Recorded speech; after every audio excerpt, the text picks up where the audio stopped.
જય શ્રી કૃષ્ણ મિત્રો, વ્રતકથા ચેનલમાં આપનું સ્વાગત છે. ફાગણ મહિનાની શુક્લ પક્ષની એકાદશી એટલે આમલકી એકાદશી. તેને રંગભરી એકાદશી પણ કહેવાય છે, કારણ કે આ દિવસે કાશીમાં ભગવાન શિવ ગુલાલથી હોળી રમે છે. શું તમે જાણો છો કે આંબળાનું વૃક્ષ ભગવાન વિષ્ણુને કેમ આટલું પ્રિય છે અને કેમ એક શિકારી આ વ્રતના પ્રતાપે રાજા બની ગયો? આજે આપણે આ વિડીયોમાં તારીખ, શુભ મુહૂર્ત, પજાવિધિ અને પ્રાચીન વ્રતકથા વિશે ઊંડાણપૂર્વક જાણીશું. ફાલ્ગુન મહિનાની શુક્લ એકાદશી તિથિ 27 ફેબ્રુઆરીના રોજ રાત્રે 12:33 વાગ્યે શરૂ થશે. આ તિથિ 27 ફેબ્રુઆરીના રોજ રાત્રે 10:32 વાગ્યે સમાપ્ત થશે. આ વર્ષે આમલકી એકાદશી 27 ફેબ્રુઆરી શુક્રવારના રોજ ઉજવવામાં આવશે. તેના 28 ફેબ્રુઆરી શનિવારના રોજ સવારે 6:47 થી 9:06 વાગ્યાની વચ્ચે. ધાર્મિક માન્યતાઓ અનુસાર ભગવાન વિષ્ણુ જ્યારે બ્રહ્માંડની રચના કરી રહ્યા હતા ત્યારે જ આંબળાના ઝાડની ઉત્પત્તિ થઈ હતી. ભગવાન વિષ્ણુએ પોતે કહ્યું છે કે જે કોઈ આ દિવસે આંબળાના ઝાડની પૂજા કરશે તેને બધા પવિત્ર સ્થળોની મુલાકાત લેવા જેટલું જ ફળ મળશે. કાશીમાં આ દિવસને રંગભરી એકાદશી તરીકે ઉજવવામાં આવે છે. એવું માનવામાં આવે છે કે ભગવાન શિવ દેવી પાર્વતીને તેમના લગ્ન પછી કાશી લાવ્યા હતા. તેથી જ ભક્તો આ દિવસે બાબા વિશ્વનાથને ગુલાલ ચડાવીને હોળીની ઉજવણી શરૂ કરે છે. સવારે વહેલા ઉઠો, સ્નાન કરો, ભગવાન વિષ્ણુનું ધ્યાન કરો અને વ્રત કરવાનો સંકલ્પ લ્યો. ભગવાન વિષ્ણુની મૂર્તિ સામે ઘીનો દીવો પ્રગટાવો. આંબળાના ઝાડ પાસે જાઓ, તેના મૂળમાં પાણી અર્પણ કરો અને ધૂપ અને દીવાથી આરતી કરો. જો આંબળાનું ઝાડ નજીક ના હોય તો ભગવાન વિષ્ણુને આંબળાનું ફળ અર્પણ કરો. એકાદશી કથા વાંચો અને ઓમ નમો ભગવતે વાસુદેવાય મંત્રનો જાપ કરો. પ્રાચીન કાળમાં વૈદિશ નગરમાં રાજા ચિત્રરથનું શાસન હતું. આખું નગર વિષ્ણુ ભક્ત હતું. એકવાર એકાદશીના જાગરણ સમયે એક પાપી શિકારી મંદિરમાં આવી ચડ્યો. ભૂખ્યો હોવા છતાં તેણે આખી રાત ભક્તોની સાથે બેસીને કથા સાંભળી અને જાગરણ કર્યું.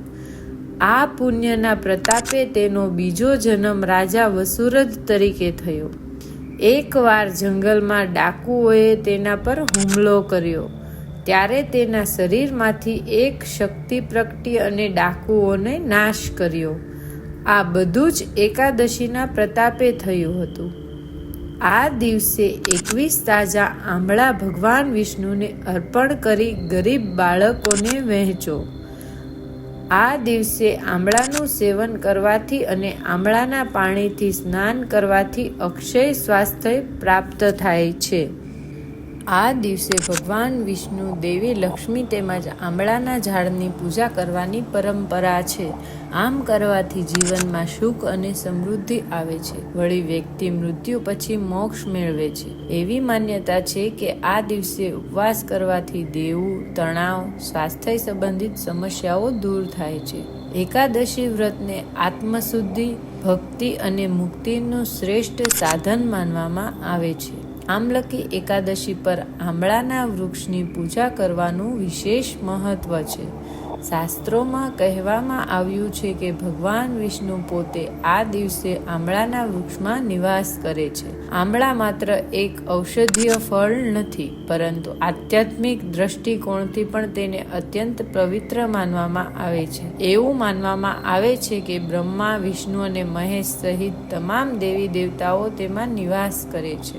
આયુર્વેદમાં આંબળાને અમૃત ફળ કહેવામાં આવે છે, જે શરીરને આરોગ્ય, જોમ અને તેજ પ્રદાન કરે છે. તેની છાયામાં બેસીને જપ, ધ્યાન અને સ્તોત્રો ગાવાથી માનસિક શાંતિ અને આધ્યાત્મિક ઉર્જા વધે છે.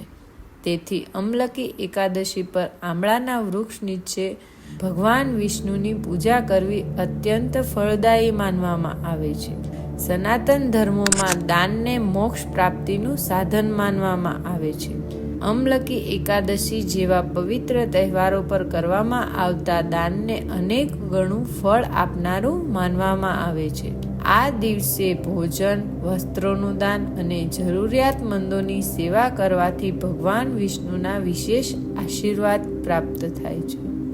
શ્રીમદ ભાગવદ્ ગીતામાં સાત્વિક દાનનો ઉલ્લેખ કરતી વખતે કહેવામાં આવ્યું છે કે દેશ કાળો છે અને તેના પાત્રો સ્મૃતિઓથી ભરેલા છે.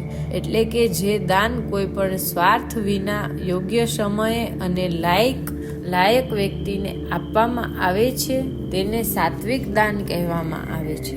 આમલકી એકાદશી માત્ર ઉપવાસ અને પૂજાનો તહેવાર નથી, પરંતુ તે પ્રકૃતિ, શરીર અને આત્માના સંતુલનનો સંદેશ પણ આપે છે.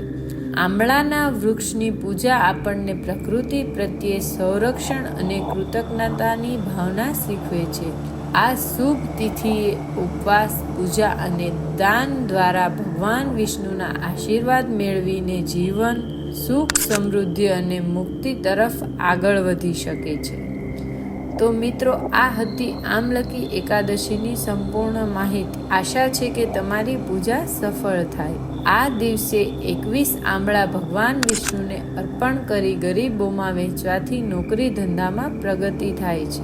જો તમને આ કથા અને માહિતી ગમી હોય તો લાઈક કરો, તમારા પરિવાર સાથે આ વિડીયો શેર કરો અને વ્રતકથા ચેનલને સબસ્ક્રાઈબ કરો.